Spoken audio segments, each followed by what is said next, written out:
di bulan Ramadan, apalagi di luar Ramadan. Itu keadaan kita hari ini berbeda dengan zaman salaf. Maka saya sampaikan, perkataan ini jangan jenengan sampaikan, sebutkan ketika di bulan Ramadan. Itu hanya akan mengendorkan orang-orang yang mau mendekat Allah di bulan Ramadan. Memang standar zaman salaf demikian. Artinya ini untuk kita koreksi ke dalam diri kita. Mari kita tetap semangat walaupun di bulan Ramadan. Kami lanjutkan walaupun di luar bulan Ramadan. Inna sholihal ladzi yata'abbad wa yajtahid as-sanah kullaha. Sesungguhnya orang soleh itu adalah orang-orang yang beribadah bersungguh-sungguh 1 tahun penuh. Barakallahu fikum. Ini masya Allah. Kita perlu baca perkataan para salaf ini sebagai standar kita. Jadi artinya ketika kita mungkin merasa banyak amal soleh itu tidak ada apa-apanya dibandingkan para salaf. Biar kita tetap termotivasi beramal soleh. Termasuk banyak perkataan kun robbaniyan walatakun sya'baniyan. Jadilah orang-orang yang robbani, beribadah kepada Allah kapanpun. Jangan hanya beribadah kepada Allah di bulan Sya'ban saja. Jangan pula hanya beribadah kepada Allah di bulan Ramadan saja. Walatakun ramadhaniyan. Itu. Baik, barakallahu fikum. Ya tadi jadi tentu perkataan tadi jangan disampaikan ketika bulan Ramadan. Ketika di bulan Ramadan kan kita lihat di televisi barangkali atau di berita-berita, para artis mulai pakai jilbab. Jangan kita hina, wong nggo jilbab angger pas Ramadan tok. Bersyukur alhamdulillah gelem nggo jilbab aslinya begitu, bukan dibalik. Nggo jilbab Ramadan tok. Ya Allah. Harusnya kita bersyukur kepada Allah. Dia masih ingat syariat jilbab begitu. Hari ini itu mau di bulan Ramadan, di luar Ramadan banyak yang enggak tahu syariat. Banyak yang enggak pakai jilbab, banyak sekali begitu. Jadi ada di bulan Ramadan dia pakai jilbab sudah alhamdulillah masya Allah. Tentu ini bukan kemudian untuk kita. Kalau gitu hanya Ramadan saja pakai jilbab tat? Enggak lah ya. Kenapa kemudian kita harus senantiasa beribadah kepada Allah? Karena kita butuh Allah, fakir kepada Allah itu kapanpun. Maka Allah Subhanahu wa taala berfirman, ya ayuhan nas antumul fuqara'u ilallah. Wahai sekalian manusia, sesungguhnya kalian itu membutuhkan Allah, fakir kepada Allah, butuh kepada rahmat Allah kapanpun. Kapanpun dimanapun kita butuh rahmat Allah Subhanahu wa ta'ala, maka mari kita beribadah kepada Allah kapanpun. Baik. Dan begini, ciri daripada amal soleh kita itu diterima oleh Allah itu ketika setelah kita beramal soleh, kita bisa mengikuti amal soleh di awal itu dengan amal soleh setelahnya. Itu tanda bahwa amal soleh kita itu diterima oleh Allah. Ada perkataan salaf, sawabul hasanah. Kalau perkataannya Imam Hasan al-Basri itu inna min jazail hasanah. Kalau di sini sawabul hasanati al hasanatu ba'daha. Sesungguhnya balasan ataupun pahala dari amal ataupun kebaikan yang kita lakukan adalah kebaikan setelahnya. Faman amila hasanatan tsumma atba'aha ba'dun bihasanatin kana dzalika alamatun ala qabulil hasanatil ula. Maka barang siapa yang dia beramal soleh kemudian bisa mengikuti dengan amal soleh setelahnya, maka itu tanda bahwa amal soleh dia yang pertama diterima oleh Allah Subhanahu wa ta'ala. Itu tanda. Jadi kalau di bulan Ramadan kita istiqomah sholat malam dikatakan, istiqomah sholat taraweh, sholat malam, qiyam di bulan Ramadan. Setelah bulan Ramadan kita tetap istiqomah walaupun witir 1 rakaat, maka itu tanda insya Allah bahwa amal soleh kita di bulan Ramadan diterima oleh Allah Subhanahu wa ta'ala. Tapi kalau kemudian setelah bulan Ramadan berlalu, sholat malam tidak ada lagi, bahkan witir 1 rakaat pun tidak, maka itu tanda bahwa amal kita tidak diterima oleh Allah Subhanahu wa ta'ala. Walaupun tentu kita nggak tahu semuanya, tetapi itu perkataan para salaf. Baik, barakallahu fikum. Jadi kalau kita ingin amal kita diterima, mari istiqomah. Sholat malamnya diistiqomahkan. Walaupun witir 1 rakaat, iya, walaupun witir 1 rakaat. Dimulai kapan witir itu? Dimulai ba'da isya sampai masuk waktu subuh. Dilaksanakan ba'da isya langsung boleh, langsung setelah sholat sunnah ba'diyah langsung witir serakaat boleh. Ustaz, males Ustaz. Kalau males ya kita laksanakan langsung setelah sholat isya, nggak usah sholat ba'diyah, langsung sholat witir. Boleh tak? Boleh. Apalagi sholat sunnah yang paling utama adalah sholat malam. Nah, witir itu termasuk sholat malam. Jadi kalau mana yang lebih utama, ba'diyah ataukah witir? Jelas witir lebih utama. Tapi mana yang lebih utama lagi? Paling utama nggih sholat ba'diyah dulu baru sholat witir tentu. Tapi kalau nggak mampu sholat witir. Kalaulah ada dalam sebuah hadis sholat fajar, rokaatal fajri khairun minad dunya wa ma fiha. 2 rakaat sebelum subuh itu lebih baik daripada dunia seisinya.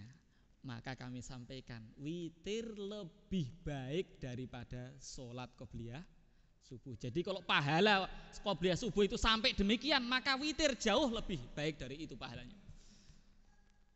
Karena keutamanya jauh. Gitu mari, sholat malam jaga walaupun witir serakaat. Walaupun witir serakaat. Baik, kita lanjutkan lagi. Nah, sekarang kita masuk ke pembahasan yang terakhir ya. Jangan sampai kita itu setelah kita menguatkan amal soleh di bulan Ramadan, kemudian di luar atau setelah Ramadan itu berlalu, kita mulai melemahkan amal soleh kita. Kita mulai melemahkan amal soleh kita. Jangan sampai benang yang sudah kita rajut di bulan Ramadan, kemudian di luar Ramadan kita mulai uri satu persatu. Sebagaimana firman Allah, a'udzubillahi minasyaitonirrajim, wala takunu kallati naqadat ghuzlaha mim ba'di quwwatin angkatha. Janganlah kalian itu menjadi seperti seorang perempuan yang menguraikan benangnya yang sudah dipintal dengan kuat menjadi cerai-berai kembali. Dalam tafsir Ibnu Katsir dan di beberapa tafsir yang lain disebutkan bahwa perempuan yang dimaksud ini adalah di Makkah itu ada perempuan, dia itu akalnya kurang atau idiot, ahmak lah, bahasa Arabnya ahmak. Ada perempuan di Makkah itu dia kurang akal. Dia itu kerjanya begini, setiap pagi sampai sore itu merajut benang. Apa ya? Barangkali kalau kita di Jepara yo tenun ya, troson tenun. Sampai sore sudah capek kan, susah itu menenun. Ketika sudah sampai sore, dia ure satu persatu lagi. Benang yang sudah jadi kain itu dicabut, cabut, tarik satu. Yang biasanya sholat malam dikurangi satu, biasanya baca Quran kurangi satu, terus kurangi sampai terure semuanya. Maka kita jangan sampai demikian seperti wanita tadi. Maka faedah yang pertama, ada 3 faedah dari ayat ini. Faedah yang pertama, jangan kita meninggalkan amal soleh yang sudah jadi kebiasaan kita di bulan Ramadan. Jangan sampai demikian. Harusnya itu sudah melekat dalam diri kita, sudah jadi kebiasaan. Kita jangan sampai kalah dengan ayam. Ayam itu kalau kita beli dari pasar, ayam kecil beli dari pasar, kemudian biasanya orang Jawa dipotong buntutnya sedikit, kemudian taruh di kandang, diberi makan. Sehari semalam saja setelahnya jangan lepas, itu nggak akan kemana-mana, nggak akan dia keliru tempatnya, enggak. Itu ayam, nggak punya otak. Maka kita sudah dibiasakan amal solehnya 1 bulan full, maka mestinya kebiasaan kita itu kita lanjutkan terus. Walaupun tentu kuantitasnya berkurang, tidak masalah. Yang penting tetap dilaksanakan, continue. Nah, itu faedah yang pertama. Ya, faedah yang pertama. Maka intinya tadi tetap diamalkan, konsisten. Intinya itu dawam, bukan banyaknya. Intinya itu istiqomahnya. Maka Rasulullah SAW bersabda, berpesan kepada kita, ya ayyuhan nas, khudzu minal a'mal ma tutiqun. Wahai sekalian manusia, ambillah amal, pilihlah amal yang kalian mampu. Fa innallaha la yamal hatta tamallu. Karena sesungguhnya Allah Subhanahu wa taala itu tidak akan pernah bosan memberikan pahala kepada kita sampai kalian yang bosan untuk beramal. Maka ingat, amal itu jangan banyak-banyak kemudian selesai bar, selesai enggak. Amal itu sedikit tapi istiqomah. termasuk dalam masalah zikir soba, zikir masa. Kami sering sampaikan di antara para santri. Karena begini, kadang ada orang yang zikir soba itu satu ini diselesaikan semua. Baca itu bagus, kalau bisa istiqomah bagus. Masalahnya enggak. Kadang lagi semangat dibaca, enggak semangat enggak dibaca. Ini kan keliru. Lebih baik bagaimana? Sudah, zikir yang banyak tebel itu enggak usah dibaca semua, enggak apa-apa. Yang penting sedikit tapi istiqomah. Jangan kemudian pas semangat kita baca terus habis, besoknya nggak semangat nggak dibaca. Ini masalah. Lebih baik sedikit tapi istiqomah. Begitu juga dengan sholat malam. Maka Rasulullah SAW melanjutkan sabdanya, wa inna ahabbal a'mali idallah madama wa in qalla, atau adwamuha wa in qalla. Sesungguhnya amal yang paling dicintai oleh Allah adalah yang konsisten, kontinu, walaupun sedikit. Ada yang lebih baik lagi, ada apa yang lebih baik lagi? Banyak istiqomah, tapi berat. Sedikit tapi istiqomah. Daripada jenengan kita sholat malam terus, katakan kita sholat malam 11 atau sampai lebih daripada itu, tapi ketika malas ya sudah nggak sholat sama sekali, 1 bulan 2 bulan nggak sholat. Lebih baik apa? Lebih baik witir 3 rakaat tapi terus istiqomah, daripada banyak tapi nggak istiqomah. Baik, itu faedah pertama. Faedah kedua, memulai kembali amal yang sudah ditinggalkan itu lebih berat sebagaimana benang yang diure dari pintalan. Tak ulang lagi. Memulai amalan yang sudah jadi kebiasaan kita, kemudian kita tinggalkan. Setelah ditinggalkan, kita mau memulai kembali amal itu sulit, itu lebih berat sebagaimana benang tadi. Benang yang sudah diure dari tenunan itu mesti akan lengkuk-lengkuk. Enggak sebagaimana awal, ya enggak. Ya kan? Sebagaimana apalagi benangnya benang layangan itu loh. Benang gelas itu ya. Itu lewat seruet. Mau diluruskan lagi bisa? Sulit. Gitu. Maka sebagaimana amal, kalau kita sudah punya amal terus-menerus, kebiasaan terus kita lakukan, kemudian sempat sebulan 2 bulan kita terhenti, mulai kembali itu loh, berat. Maka ini mumpung ya belum berlalu bulan Syawal ya. Kita kalau mungkin kita sempat melalaikan qiyamul lail kah, melalaikan apa yang kita biasakan di bulan Ramadan, mari kita mulai kembali. Nanti kalau semakin lama, semakin sulit kita mulai lagi, benar. Ya, mari kita istiqomahkan. Faedah yang ketiga, yang menjadikan amal soleh dan cita-cita kita tidak terlaksana adalah kita sendiri. Tak ulang lagi.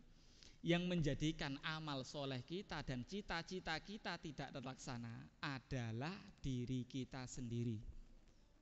Sebagaimana ayat di atas, siapa yang membuat benang-benang tadi yang sudah terpintal menjadi terure? Siapa? Wanita itu tadi.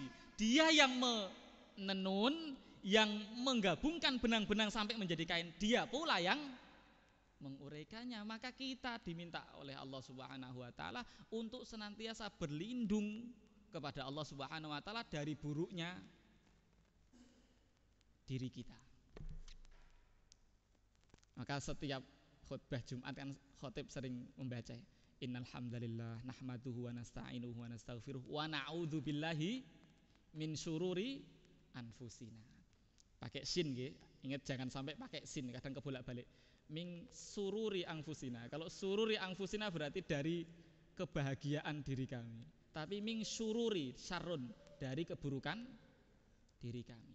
Artinya memang diri kita itu punya potensi untuk membangkang, punya potensi untuk menjadi buruk. Ya.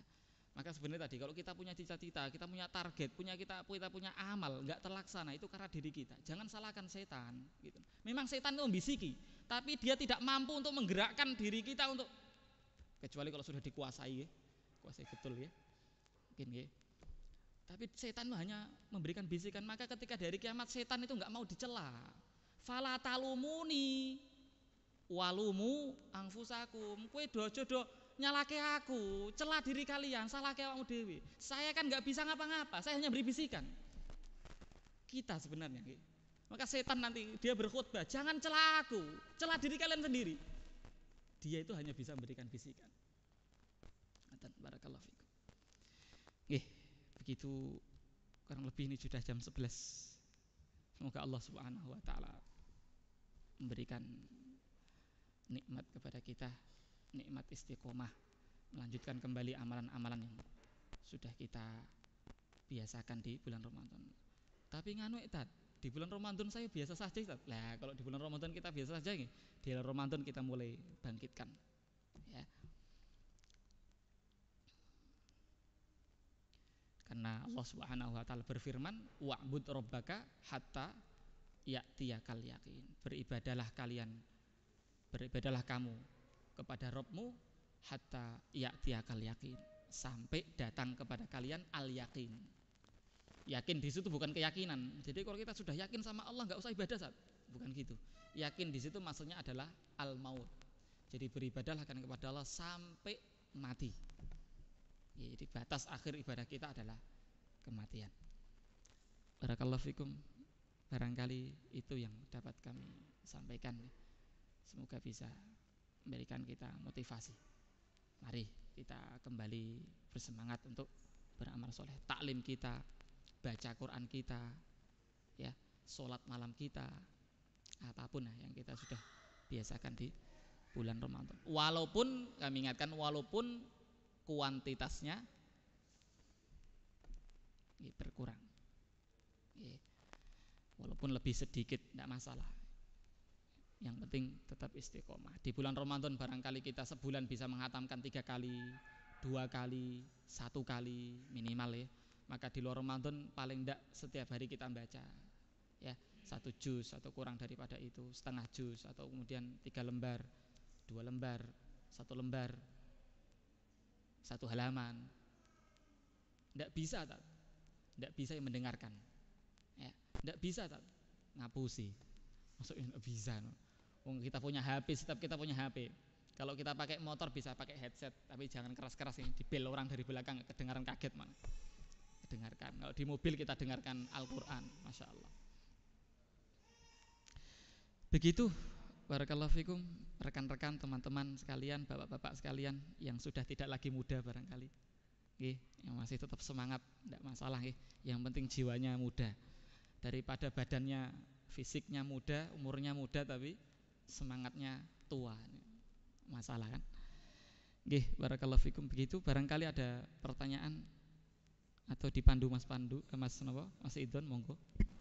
Masya Allah, jazakallah khair Ustaz atas tausiah yang sudah diberikan. Ternyata banyak pandangan-pandangan yang selama ini saya secara pribadi salah. Seperti kata Ustaz tadi, standar ibadah kita itu, standar akhirat kita itu sedikit, karena mungkin circle kita sendiri secara, kalau saya pribadi circle-nya memang untuk orang-orang soleh bisa dibilang sedikit. Jadi itu menjadi standar yang salah sebenarnya. Sedangkan standar untuk duniawi kita tinggi. Bahkan orang-orang yang tidak kita kenal itu menjadi standar kita. Tapi untuk ibadah itu kita melihat di sekeliling kita. Yang kebetulan sekeliling saya pribadi itu banyak orang-orang yang secara iman mungkin sama seperti saya. Jadi seperti yang Ustaz katakan tadi, dia segini kok, saya segini udah cukup. Padahal itu sebenarnya sangat-sangat jauh, sangat kurang.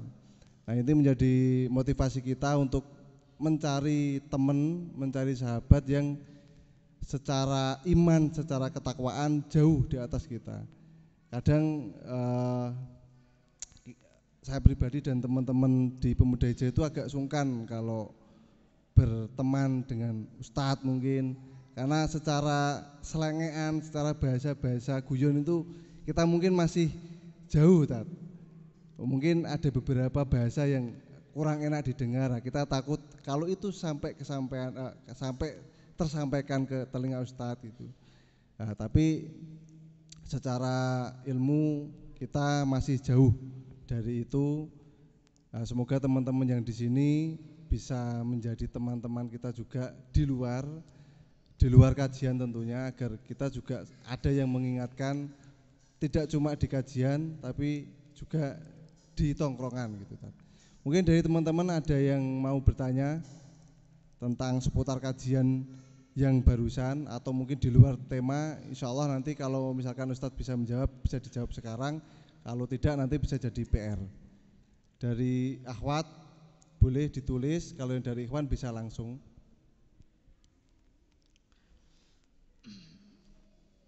Tidak ada yang tanya, saya yang tanya. Tidak ada yang tanya?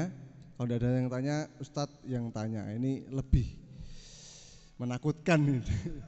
Monggo, Tat. Yang bisa jawab tak beri hadiah. Yang satu untuk jenengan, Mas. Monggo, Mas. Nah, ini Masya Allah, ini ada pemberian dari Ustadz Hanafi kepada Mas Ulum yang tadi sudah membacakan Al-Fatihah. Pertanyaannya berkenaan dengan apa yang tadi sudah kami sampaikan, baik dari ikhwan atau akhwat, kami persilakan.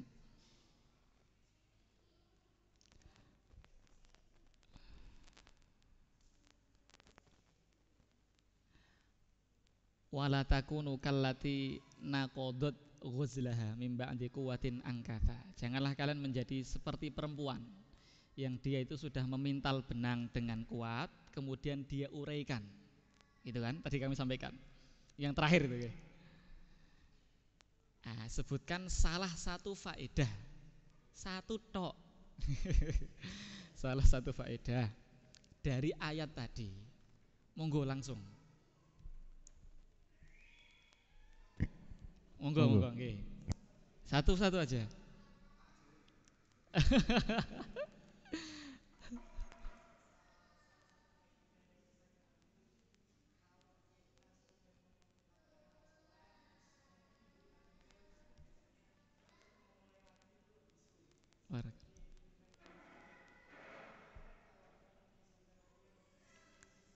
Barakallahu fikum. Naam. Jazakumullah khair. Baik. Monggo Mas Reza. Mas Rizal ya, Senenan nggih? Nggih, nggih. Barakallahu fikum. Nggih. Cukup, Mas. Ya, ternyata pertanyaannya tidak semenakutkan itu. Untuk orang yang dari tadi menyimak ya, untuk yang dari tadi main HP berarti itu menjadi momok yang menakutkan. Untuk yang lain mungkin ada pertanyaan? Kosong? Enggak ada ya? Baik, karena enggak ada pertanyaan dari ikhwan maupun akhwat, saya mewakili teman-teman pemuda hijrah mengucapkan taqabbalallahu minna wa minkum. Mohon maaf lahir batin, mungkin selama setahun belakangan ini kita dari teman-teman banyak melakukan kesalahan kepada para jamaah yang sudah mengikuti, atau mungkin ada kekurangan, kami memohon maaf. Baik, kalau gitu kita sudahi kajian di pertama setelah bulan Ramadan ini dengan doa kafaratul majlis.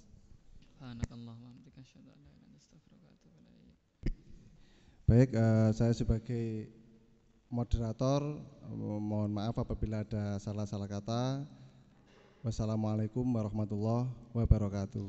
Waalaikumsalam warahmatullahi wabarakatuh.